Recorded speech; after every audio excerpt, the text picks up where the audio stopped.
What is going on, YouTube? So coming back today with my next top 10. And so this might be a little bit ahead of time, but I wanted to do my top 10 best Olympic events for the Summer Olympics. So obviously the Summer Olympics coming up at the end of this summer. I believe it's the 4th to the 21st of August, something like that. And it's still a few months away, but I still want to be in the spirit for it. So yeah, let's go ahead and start with my 3 outside. Now keep this in mind, this is my top 10 most exciting Olympic events. Everyone's got their own opinion for it because there's a lot of events, and obviously when you got people all over the world, they got different cultures, they like different sports. Some people prefer individuals, some people prefer team sports, some people prefer more action, more technique. There's a lot of different ways you could prefer it. But anyway, move into my 3 outside. So the first one is actually a new sport this year that the Olympic Committee introduced, I believe, 4 or 5 years ago, saying that it will be held, and it is rugby sevens. So obviously rugby is one of the bigger sports, especially in South America, Australia for sure, New Zealand. Some of the European countries are good, and then South Africa as well. There's a small amount of African countries. The U.S. not great at it. I think it's a growing sport in the U.S., but it's just not there yet. I think it's an exciting sport to watch. I can respect any sport that requires that much toughness and athletic ability, and I think it's cool that it's finally introduced in the Olympics, a sport that, even though I wish it wasn't replaced for baseball, because I still think that baseball should be in the Olympics. It's one of the most popular sports worldwide. I think that rugby will get some of the national exposure or international exposure I think it deserves. Really, the only way rugby sevens gets international exposure is during the Sevens World Cup, and even then, obviously not many people watch it in the United States. So next one is wrestling, and I like it because it's the traditional form of wrestling. I've gained a little bit of respect for it since I came to a traditional wrestling school at Oklahoma State, and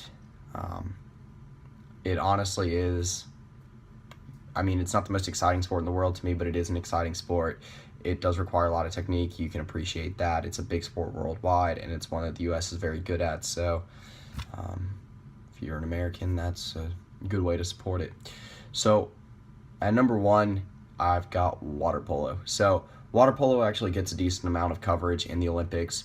I think it's entertaining.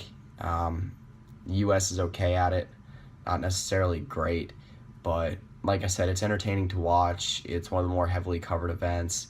I like team sports. Water sports are one of the biggest things in the Olympics. So moving to the top 10, at number 10, I got cycling. So not necessarily my favorite sport, but it, again, big in the Olympics. Aside from the Tour de France, cycling doesn't get that much coverage internationally when you're not in the Olympics. The U.S. is good at it. Again, another good reason to like it if you're American. And yeah, it's one of the, I think it's one of the more popular individual sports. Me personally, you'll be able to tell as this list goes along, I'm more for team sports than individual sports. I just think they're more fun to watch.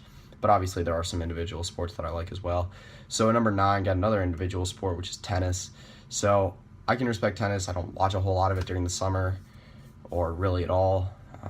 Tennis and golf are those 2 sports that, you know, if it's on, maybe. I know a little bit about it, some of the bigger names, but as a whole, I'm not huge fans of either of them. But like I said, I can respect tennis. The U.S. is good at it, and it's something that pretty much anyone can get into in the U.S. They got men's and women's. Again, we're pretty good at both, and it's a big sport in the U.S. anyway. So at number 8, I've got indoor volleyball, and volleyball is one of my personal favorite sports outside of the big 4 in the U.S., and volleyball is I think it's one of the more underrated sports in the Olympics. I really appreciate team sports that are that big in the Olympics. They're one of my favorite things to watch.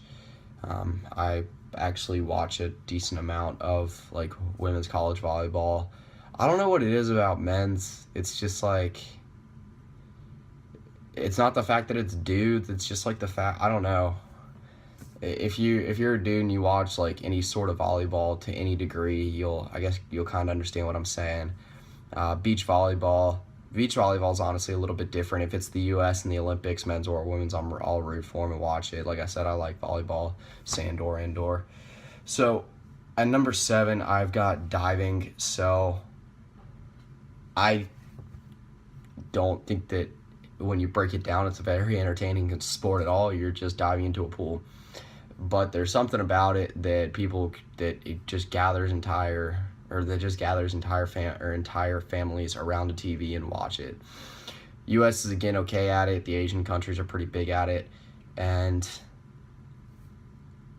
I'm not a huge fan of it, but I mean a lot of people back it. It's been one of the most historic sports in the Olympics, synchronized single diving, and again, it's something that I can support, especially when the U.S. is good at it, and I think it's something that, again, is one of the more popular sports for, I wouldn't say an unknown reason, but probably a lesser known reason. So at number 6, I got beach volleyball, so definitely one of the most entertaining sports to me. You have to work incredibly hard when you're playing 2-on-2. It's something that the U.S. is good at. It's something that is one of the bigger sports in the Olympics, something that everyone can really get behind because it, like I said, it's been one of the more popular ones for the last, I'd say, 8 years. And again, it's a sport that I actually like to play personally, so something I like to watch. At number 5, I got gymnastics. So again, one of the more historic sports. I was never much of a gymnast, but actually at all. But yeah, gymnastics is a sport that's, regardless if it's the beam or just a regular floor routine, I guess mat routine, whatever you call it. Again, a lot like diving, it's something that really entire families watch. It's a very popular event. The athletes for the U.S. are always really big, whether you're stretching back to a couple years ago to Michaela Maroney, or a couple years before that to Nastia Lukin, Shawn Johnson.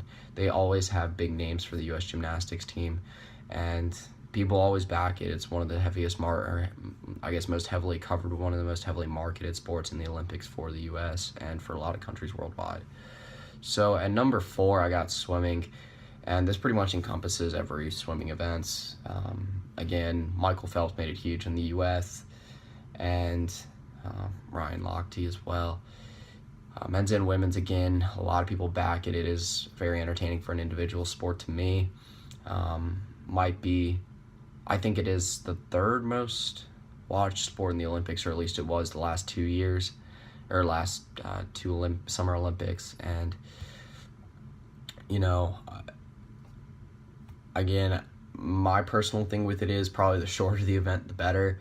If it's a long event that I kind of start tuning it out a little bit, especially if it's like a triathlon sort of deal.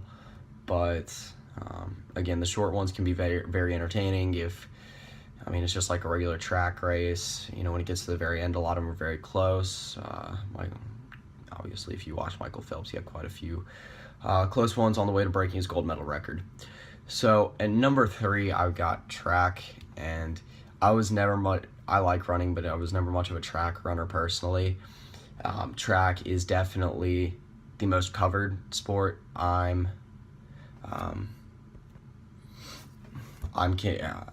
I think it's probably the most popular one in the Olympics. Like I said, I don't know if you want to go by watching just people following it or the most heavily covered by the media, but it's got some of the biggest names, obviously from the U.S., Justin Gatlin, Usain Bolt, Johan Blake from Jamaica, and actually it's Usain Bolt's last Olympics, so that'll make track even more heavily covered. Again, the short sprints are better to watch to me. I tend to lose focus. I think a lot of people do when you're doing like the half mile, or 2 mile, and either way, it is still cool to watch because you know that you're never going to be that fast. So at number 2, this is not definitely more popular when it comes to the World Cup, but I got soccer. So again, I don't think that a lot of teams send out their best squads when they go and play in the Olympics. A lot of the guys stay with their clubs during the summer. I think actually it's almost bigger for women's soccer, especially in the U.S., than it is for men's. But nonetheless, it's still soccer. It's still the most popular sport in the world. It's still one of my favorites to watch. And I don't think it's one that's going to be going away anytime soon. And then at number 1, I've got basketball. So, I mean, what don't you like about watching the U.S. put together its biggest line of stars in one of its biggest sports and trying to dominate the world? I mean, there's other good countries out there. Obviously, Spain in 2008. Yeah, I think it was 2008. Was able to win gold, and yeah, I mean the U.S. between the fact that we could probably put together 5 squads that all would be Olympic gold medal favorites. Goes to show the depth of U.S. for basketball.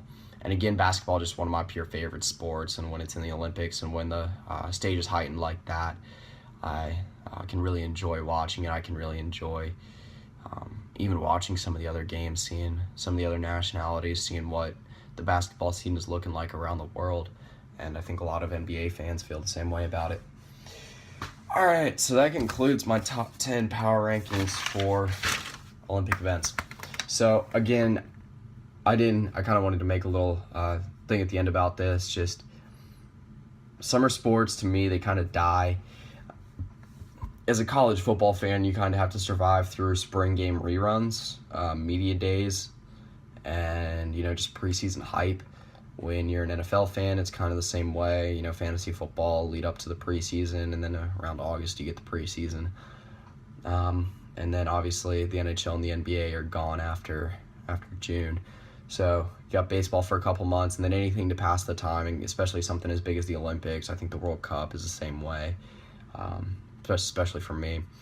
Having something that's like that big on the world stage, sporting wise, to fill your time is really cool. I really enjoy the Olympics.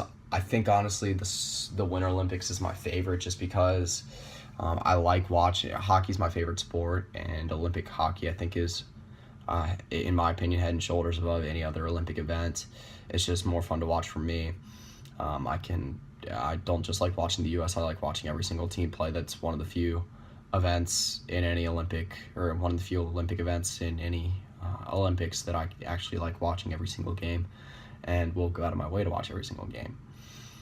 But nonetheless, like I said, the Summer Olympics as a whole have more events that I actually like to watch. Winter Olympics for me, it's just hockey and skiing and snowboarding, and that's really it.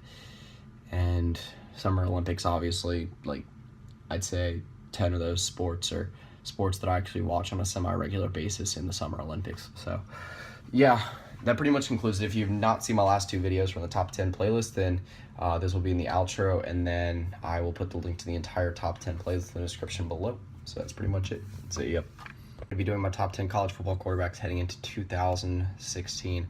So while I'm in the middle of my ranking series right now, I've already done my college football. Instead of doing like a ranking series for college football, because that'd be kind of hard to do with obviously the transition process of recruiting and then graduation, NFL draft, all that stuff, I actually did a